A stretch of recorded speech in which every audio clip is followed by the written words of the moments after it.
If you're a quilter, knowing more about the elements and principles of design will most surely help you make better quilts.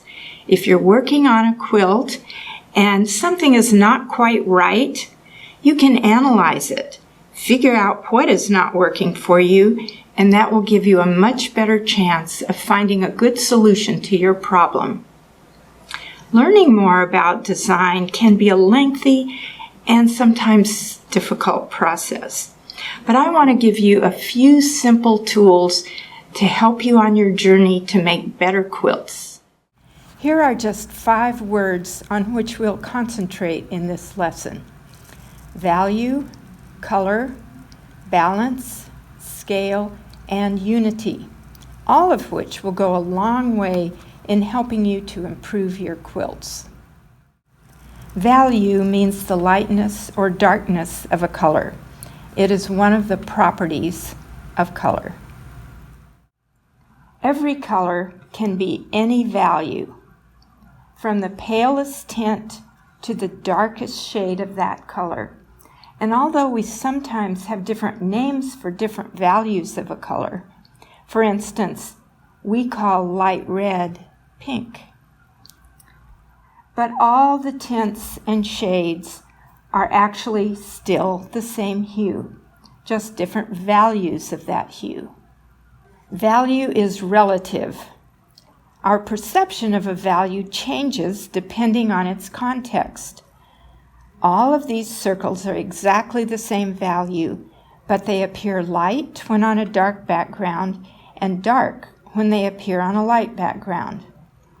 The important thing to keep in mind is that if you want to be able to see the composition or the design or the arrangement of shapes in your quilts, you must provide enough contrast to see lines and shapes. Value defines a composition. These 3 blocks were all made of the same shapes and arrangements, with all the seams in the same places, but because their fabric parts have different values, we read their designs differently. Again, value defines a composition. Here are 2 quilt blocks, one with high contrast, a combination of lights, mediums, and dark fabrics, and one with low contrast, with mediums and medium dark fabrics only. It's harder to see the design in the low contrast block, even though the colors and fabrics look nice together. Here are another 2 blocks with the same high contrast and low contrast versions. Sometimes choosing a level of contrast depends on how and where you will use the quilt, or perhaps just your personal preference. High contrast provides a more dramatic quilt, while low contrast provides a mellower, more soothing quilt. Nevertheless, there has to be some contrast to be able to see the design. Color, you know what that is. Color has 3 properties: hue, value, and intensity.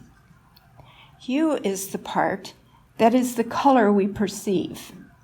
Value, as we know, is the lightness or darkness of the color. And intensity, or the purity of the color, is the color without white, black, or gray added to change the value or the tone of the color.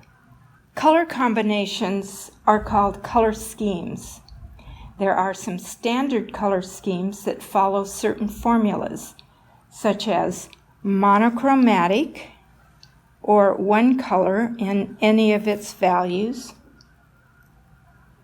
analogous, which are 3 or 4 colors next to each other on the color wheel; complementary, or colors opposite each other on the color wheel; a couple of variations of complementary, such as a split complement, which is a color and the 2 colors on either side of its complement;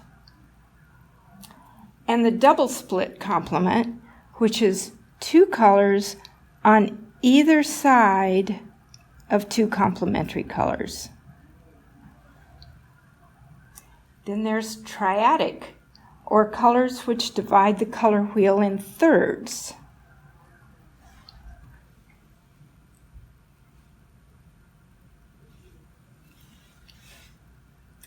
And polychromatic, all or many colors. Of course, you're not limited to these standard color schemes. You may combine colors in any way you wish, but knowing the color schemes may help you understand it if you prefer colors limited to one side of the color wheel or using those from opposite sides. Here are two groups of fabric swatches. The first is a collection of blues, purples, and turquoises, an analogous color scheme. To suit my taste, I would add a few splashes of color from the warmer side of the color wheel. Red, orange, yellow, green, and a little yellow. To me, this looks richer and more interesting. I often solve color problems, which to my eye lack richness, by jumping across the color wheel and inserting a little something from the other side. Here are another two blocks, one of a limited number of colors, and a second with a variety of warmer colors added. Which do you like better? Scale refers to the relative sizes of the parts of a composition. It can also describe size changes in printed fabric design. A good way to think about using scale successfully is to incorporate big spaces, medium spaces, and small spaces. Look at these two Texas star blocks. One is plain, the other is feathered. Is the feathered star more interesting? It is to me. That's because we've added a change of scale to the block. Here are 6 colored squares, which we can think of as a small quilt. How interesting is it? The color is vibrant and interesting, but the squares are plain and all the same size. But what if we add a border of the same colors but in smaller pieces? Or instead, add the smaller pieces to the interior. Wouldn't you agree that a change of scale improves our little quilt? Look at this moon over the mountain block. All the areas are medium large. What if we added a border with a narrow strip of the yellow added? To my eye, it's more interesting. See what a change of scale can do? Balance is the equalizing of visual weight in a work. Balance is achieved by different kinds of symmetrical balance, asymmetrical balance, radial balance, or crystallographic balance. Symmetry by its nature is balanced. Asymmetry can be balanced or unbalanced. So that needs a little more practice. Here is a mock-up of an applique block that employs a type of symmetry for its balance called rotational symmetry. This means that each quadrant of the block is the same in a way that the quilt can be rotated 1/4 turn and still be the same. Each successive quarter turn results in the same image. Here is another symmetrically balanced block, but this one is balanced by bilateral symmetry, usually called mirror symmetry. The left is a mirror image of the right, and the top is a mirror image of the bottom. It's balanced because it is the same on the top and bottom, as well as on the left and right. This is a different kind of balance. It's called radial symmetry because everything radiates out from the center, and it is balanced because it's the same all around. Here we have a kind of balance called crystallographic balance. It is balanced because it's the same all over, a continuous field of pattern, like wallpaper with no standout focal point. This is an example of asymmetrical balance. It is asymmetrical because it is not the same on either side, or in every quadrant, or around in a circle, nor is it an all-over pattern.